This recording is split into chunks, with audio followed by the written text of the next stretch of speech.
안녕하세요. 삶의 경험과 지혜를 나누는 시간, 내일을 여는 보이스 김유미입니다. 요즘 날씨가 참 변화무쌍하죠. 세계적으로 기후위기가 심각해지면서 지구와 인류의 미래도 위협받고 있는데요. 세계 각 도시들이 기후위기 대응의 일환으로 자전거에 주목하고 있습니다. 오늘 내일을 여는 보이스 이 시간에는 김광훈 에코바이크 운영위원장과 함께 행복은 자전거를 타고 옵니다. 라는 주제로 이야기 들어보겠습니다. 벌레잡이풀 모기라고 있습니다. 이 친구는 기후변화로 인해서 이미 진화해 버렸는데요. 피부 혈관들은 망처럼 이렇게 넓게 펴져 있고 몸에서 가장 시원하다고 할 수 있는 귀는 굉장히 길어지게 늘어져 있습니다. 그리고 입은 뜨거운 곳에서도 먹이를 잘 찾기 위해서 길게 좀 튀어나온 형상이 있고요. 피부는 더워지는 지구에서 버티기 위해서 딱딱한 피부 구조로 바뀌었고, 털도 굉장히 두껍게 굵어졌습니다. 이런 현상들로 이미 이렇게 진화를 해버렸는데요. 이건 벌레잡이풀 모기에 대한 이야기가 아닙니다. 아마 한 2100년 정도 되면 인간이 이렇게 변해버리지 않을까 하는 미래학자들의 예측을 제가 이야기해 놓은 겁니다. 끔찍한 상황이 되지 않겠습니까? 저는 오늘 기후변화와 관련해서 자전거에 대한 이야기를 하기 위해서 나왔습니다. 먼저 기후변화 대응을 위해서 자전거를 왜 타야 하는지는 나중에 이야기하겠지만, 제가 자전거를 타는 과정 중에 에피소드를 몇 가지 소개할까 합니다. 대부분 저에게 물어보는 것 중에 첫 번째는 자전거가 몇 대냐 하고 물어보는 경우가 많습니다. 근데 솔직히 저는 자전거 2대밖에 없습니다. 이렇게 물어보는 이유 중에 하나는 많기 때문에 여유가 있으면 한 대 더 달라, 이런 이유도 되겠죠. 그래서 그런 분들을 위해서 제가 만들어 놓은 게 공유형 자전거입니다. 아마 도시철도를 이용해 보신 분들은 그런 공유형 자전거를 많이 보셨을 텐데요.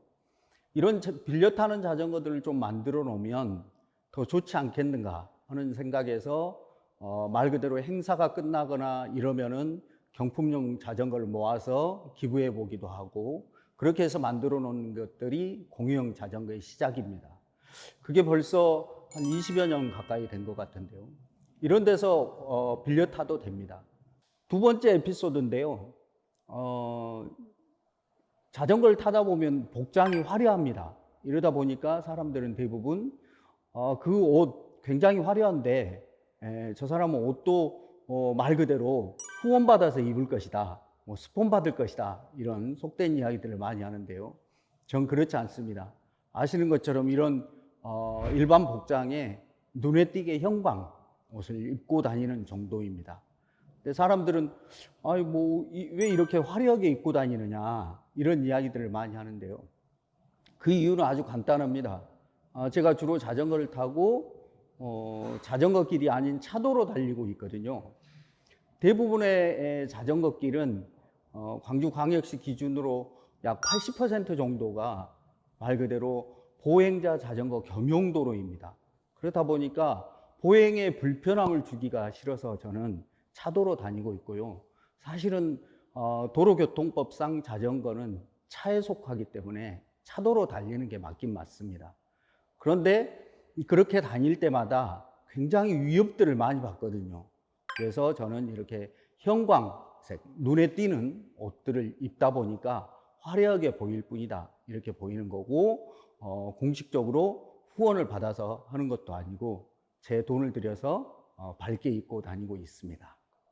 세 번째는 제게 이렇게 자전거만 타고 다니다 보니까 한때 운동선수 출신 아니었냐, 이런 오해를 많이 받거든요. 그런데 저는 운동선수 출신은 아니고요. 그냥 단지 환경적인 목적에서 자전거를 먼저 시작은 했습니다. 그렇기 때문에 제게 와서 선수처럼 좀 가르쳐 주길 바란다, 이런 분들이 대부분 있는데 그렇게까지는 가르칠 능력도 안 되고 그럴 수도 없습니다. 그래서 그런 오해는 이번 기회에 없으셨으면 좋겠다, 이런 말씀을 드리고요. 네 번째 에피소드입니다. 자전거를 대부분 처음 시작하시는 분들은 제게 물어보는 것 중에 하나가 얼마짜리를 사야 되느냐, 이런 이야기들을 대부분 많이 하시거든요. 아니면 또 어디서 장사하느냐, 또 아니면 어느 매장을 가야 되느냐, 이 이야기를 주로 먼저 하는데, 자전거 구입 요령 중에 첫 번째는 용도입니다. 내가 뭐 때문에 탈 것인가, 이걸 이야기를 저한테 해주셔야 되는데, 가장 마지막에 해야 될 얼마짜리냐 먼저를 가장 먼저 해버리니까 제가 할 말이 없는 거죠. 그래서 그런 분들에게는 무슨 용도로 타시려고 하십니까? 뭐 출퇴근을 목적으로 하십니까? 아니면은 나는 운동을 좀 해야 되겠습니다, 라든지 이런 목적을 분명히 말씀해 주셔야 되는데, 주머니 사정부터 이야기를 하는 경우들이 왕왕 있습니다. 제게 뱃살을 좀 빼기 위해서 자전거를 좀 타야 되겠다, 추천을 해달라, 이래서 제가 추천해 준 자전거도 마찬가지로 운동용입니다. 근데 이 선배는 마침 본인의 목적을 명확하게 이야기를 하다 보니까 목적에 맞게끔 자전거를 선택받았고, 그 자전거를 지금도 열심히 타고 다니고 있습니다. 마지막에 에피소드는 말 그대로 제가 하지 않는 것들 몇 가지들을 좀 이야기를 하고 싶습니다. 저는 자전거를 생활 속에서 타기 때문에 앞서 이야기한 것처럼 운동선수 기준처럼 하지는 않습니다. 첫 번째, 제가 자전거를 타면서 저에게 했던 약속은 절대 대회라든지 이런 것들은 참여하지 않는다. 그러니까 경기에 순위를 매기는 대회는 참여를 하지 않겠다라는 겁니다. 물론 저도 뭐 자전거를 타기 때문에 제가 어느 정도 실력인지 좀 테스트도 해보고 싶고 뽐내보고도 싶죠. 그렇지만은 저는 운동의 목적이 아니었기 때문에 생활 속에서 자전거를 탄다고 하면 굳이 그런 대회를 나갈 필요가 있겠는가 하는 차원에서 그런 대회라든지 이런 것들을 접하게 되면 그냥 보는 정도로는 만족하지만 직접적으로 참여는 하지 않는다, 이런 이야기를 좀 드릴 수 있고요. 두 번째, 제가 자전거를 타면서 철칙으로 가지고 있는 것들은 절대 비포장 도로는 타지 않는다라는 겁니다. 광주광역시의 웬만한 도로는 다 포장이 돼 있거든요. 굳이 비포장을 찾는다고 하면 산에 있는 임도라든지 이런 정도를 찾아야 되는데, 예전에는 무등산이 국립공원 되기 전에 장굴제까지 군사도로를 타고 자전거를 올라간 사람들이 더러 있었습니다. 물론 저는 하지는 않았는데요. 그런 사례처럼 비포장 도로를 달리다 보면 문제가 뭐냐면 자꾸 패이는 부분이 있고, 또 새로운 것들을 찾는다고 그래서 나무 사이로 많이 가는 경우들도 있습니다. 앞서 저는 환경을 목적으로 자전거를 탄다고 했는데, 오히려 자전거를 타면서 환경을 파괴하는 현상들이 그런 곳에서 나타납니다. 그래서 그런 경우들을 없애기 위해서라도 저는 비포장된 도로는 자전거를 절대 타고 가지 않습니다. 한 가지 에피소드 중에 빠뜨렸던 게 있는데, 가장 중요한 부분이죠. 자전거 교육과 관련된 부분입니다. 저는 자전거를 광주시청 문화광장에서 가르칩니다. 약 한 300평 정도 되는 굉장히 넓은 광장인데요. 매월 30명씩 이렇게 모아서 오전반, 오후반으로 이렇게 가르치고 있는데요. 한 가지 오해하시는 분들이 30명 이내에 들지 못하고 후보군에 들면 제가 시청에 전화해서 무슨 수를 써서라도 이번에 배울 테니까 꼭 좀 가르쳐 주십시오, 이런 이야기들 하시거든요. 그래서 제가 그러죠. 그럼 시청에 좀 전화하셔가지고 제발 들어와서 같이 배우셨으면 좋겠다. 이분이 이런 생각을 할 수 있었던 것은 제가 시청에서 교육을 한다고 하니까 시청의 관계자라든지 아니면 시청에 소속되어 있는 사람으로 오해했던 것 같습니다. 사실 저는 시청에 소속되어 있거나 그렇지 않고 순수하게 시민들이 만드는 시민단체의 성격들을 가지고 있습니다. 잠시 장소만 빌렸을 뿐이죠. 더불어서 말씀드리는 것은 제가 가르치는 교육용 자전거도 마찬가지로 회원들의 회비로 십시일반 모아서 만들어 놓은 겁니다. 시청과 아무런 관계도 없고요. 그래서 다루실 때 소중히 다뤄주시라 이런 부탁도 드리고 있거든요. 근데 이제 이것도 지금 96기 정도 배출을 했는데 10여 년 정도 거치면서 제가 느꼈던 것들, 최선을 다해서 가르치다 보면 이분들이 입에서 입으로 소문을 내주시고 수강생들도 모아오시고, 근데 저는 여기서 그냥 단지 자원활동가로서 봉사만 해주는 것뿐이거든요. 그 과정들을 느끼기 위해서 오신 분들이 굉장히 많더라, 이런 생각을 합니다. 자전거를 확대하기 위해서는 가장 중요한 부분이 자전거를 얼마짜리 타느냐, 화려한 옷을 입었느냐 안 입었느냐, 선수였느냐 아니었느냐, 이런 것들도 중요할지 모르겠지만 가장 중요한 것은 교육이라고 생각합니다. 어찌 보면 어린 나이에 교육받으면 좋겠지만 그렇지 못하는 형편들이 되기 때문에 저는 어쩔 수 없이 여성들을 상대로 시청에서 가르치고 있지만은 대부분 이분들이 소문을 많이 내주셔서 지금까지 현수막 하나 걸지 않고도 수강생들을 모집했던 사례들이 있습니다. 그래서 이런 에피소드를 먼저 제가 자전거를 타는 과정, 왜 저 사람은 자전거를 타는지, 자전거라는 매개에 중독돼서 살아가는지에 대한 에피소드를 이야기 드렸습니다. 이쯤 되면 이 친구는 왜 이렇게 자전거 매력에 빠져서 사는지 아마 궁금하실 것 같습니다. 저는 뭐 자전거에 대해서 특별히 공부를 하거나 배운 적은 없습니다. 그런데 이제 자전거라는 게 외국에서 들어온 물건이다 보니까 주로 외국의 서적들이라든지 이런 것들을 많이 보고 그랬던 경험들은 있습니다. 자전거라는 것들을 이야기하기에 제일 앞서서 이들은 왜 자전거를 타는지가 궁금했습니다. 그런 과정 중에서 찾았던 것 중에 하나가 자전거도 철학이라는 걸 담아서 탔었구나 라는 것들을 저는 알게 된 겁니다. 아니, 자전거를 타는데 무슨 행복까지? 이렇게 생각하실 수 있겠지만 일단 타보시라. 타보면 그걸 느낄 것이다. 이런 것들을 저는 찾았던 거죠. 그리고 그 안에서 느꼈던 것들 중에 또 하나는 자전거라는 게 갖는 게 정말 작은 거구나. 작은 거지만 이 안에서 담았던 것들이 느림과 배려 아니겠는가, 또 비움 아니겠는가, 이런 것들을 또 느끼게 된 겁니다. 제가 환경을 목적으로 자전거를 탔기 때문에 그들도 마찬가지로 환경을 목적으로 탈 것이다, 환경만을 생각하고 탔을 것이다, 이런 착각이 있었던 거죠. 제가 너무 궁금해서 물어봤습니다. 당신들은 왜 자전거를 타십니까? 첫 번째 이유가 이거였습니다. 건강을 위해서 탄다는 겁니다. 건강을 위해서는 어찌됐건 땀을 좀 흘려야 되는데 그런 과정에서 자전거가 작용하지 않았는가, 이런 생각들이 있었다는 거죠.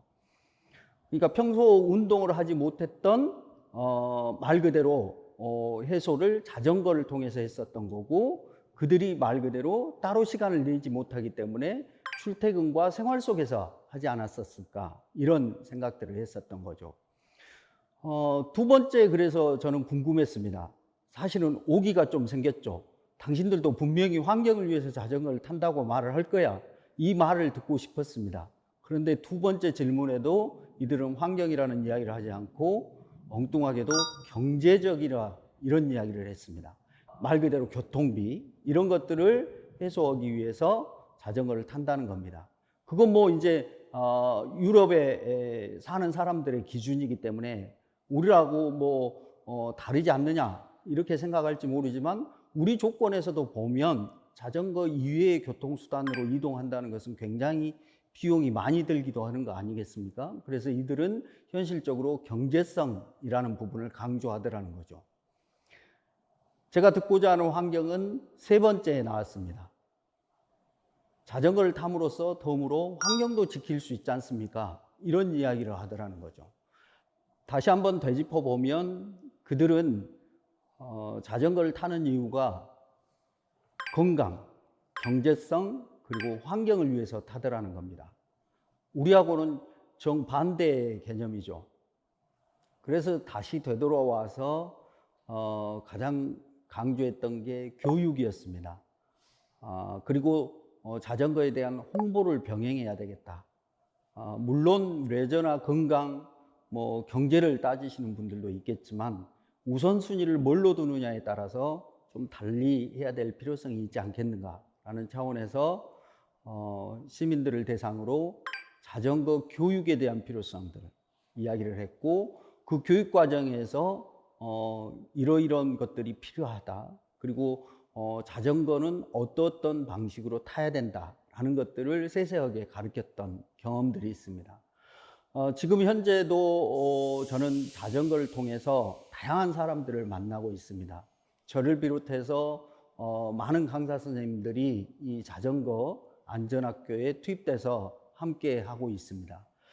마지막으로는 이제 자전거 저만 부지런히 타고 다니고 저만 떠들어서는 이게 확산이 되지 않기 때문에 좀 더 광주에서 자전거 타는 사람들이 많았으면 좋겠다. 그러려면 시민들이 대부분 이야기하는 게 자전거 타려면 무서워서 못 타겠어요. 자전거 길이 너무 안 좋아요. 이런 이야기들을 많이 하시거든요. 그래서 이런 부분들은 행정이 좀 나서서 개선을 시킬 필요성이 있지 않겠는가라는 차원에서 저는 광주 지역에서 저 이외에 스피커 역할을 해주실 분들, 그러니까 뭐 단체 대표님들이라든지 의회 의원님들이라든지 이런 분들을 모아서 토요일, 일요일, 주말이면 자전거를 직접 같이 타면서 이야기를 나누기도 합니다. 왜? 그들이 한번 직접 타봐야만이 도로가 불편한지, 도로가 어디 가면 끊겼는지, 뭐가 문제인 건지 이런 내용들을 알지 않겠습니까? 그리고 그분들을 말 그대로 저처럼 자전거 중독에 빠지게 하는 게 제 목표였습니다. 그렇다 보니까 어디를 가서든 틈만 나면 그분들은 자전거에 대한 이야기를 하고, 그게 장점일지 단점일지 모르겠지만 자전거가 주제가 된다는 차원에서 저는 이분들과 기꺼이 주말들을 함께 보내고도 있습니다. 자전거 그냥 타면 되는 거 아니야? 그냥 뭐 쓸만한 거 가지고 타면 되는 거 아니야? 이렇게 생각하실 수 있는 분들도 있을 것이고, 아니면 거창하게 나도 환경을 생각해서 요즘처럼 심각한 기후변화 위기에는 자전거가 제격이야, 이렇게 생각하시는 분들도 있겠지만, 어찌됐건 자전거는 시작해 볼 필요성들이 있다고 봅니다. 그 과정에서 필요한 부분들이 있다고 하면, 아니면 모르는 부분이 있다고 하면 언제든지 저를 찾아주시고, 제가 안 된다고 하면 제가 아는 선에서 다양한 정보라든지 이런 것들을 함께 공유하고자 합니다. 여러분들도 지금부터 자전거를 시작해 보시고 행복을 좀 느껴보셨으면 좋겠습니다. 오늘 강연 정말 잘 들었습니다. 네, 고맙습니다. 정말 행복이 자전거를 타고 온다라는 이 주제만큼이나 건강해 보이시고 일단 행복해 보이시고요. 그래서 이걸 보는 시청자들께서도 우리가 자전거를 타면 행복해질 수 있다는 생각이 들 것 같은데, 사실 실제로 코로나 이후에 자전거를 타는 인구들이 또 많이 늘었다고 하는데 어떻습니까? 결론부터 말씀드리면 한 25% 정도 는 것 같아요. 네. 그에 따르면 이제 자전거 업을 하시는 분들은 돈을 많이 벌으셨겠죠.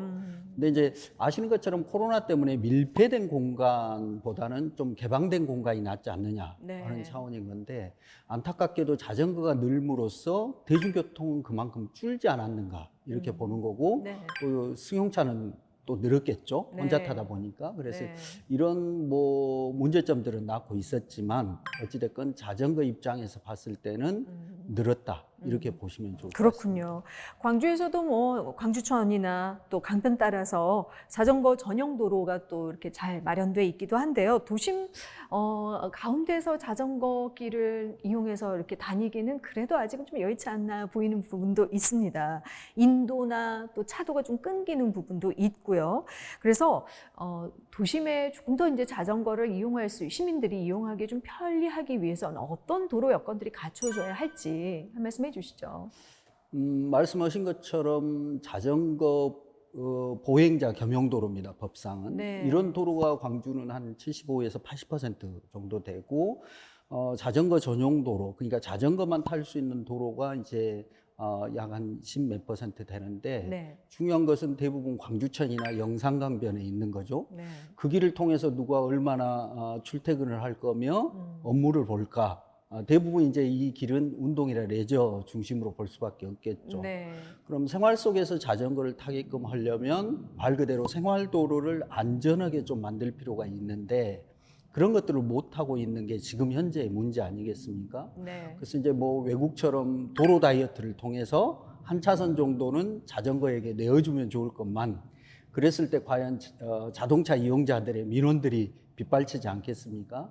그런 부분이 없지 않아 있는데 저는 의외로 속도를 좀 줄여보는 방식들이 필요하지 않겠는가. 네. 그러니까 뭐 숙불전이나 노인보호구역처럼 네. 30km 이런 것들을 좀 해보면 좋을 텐데 도시 전체를 30km로 할 수는 없기 때문에 네. 가변차로처럼 가장 갓길 차로는 좀 속도를 30 정도로 지정한다든지 그래서 자전거 지정차로 이런 것들을 좀 변형스럽게 해보는 방법들이 좀 좋지 않겠는가.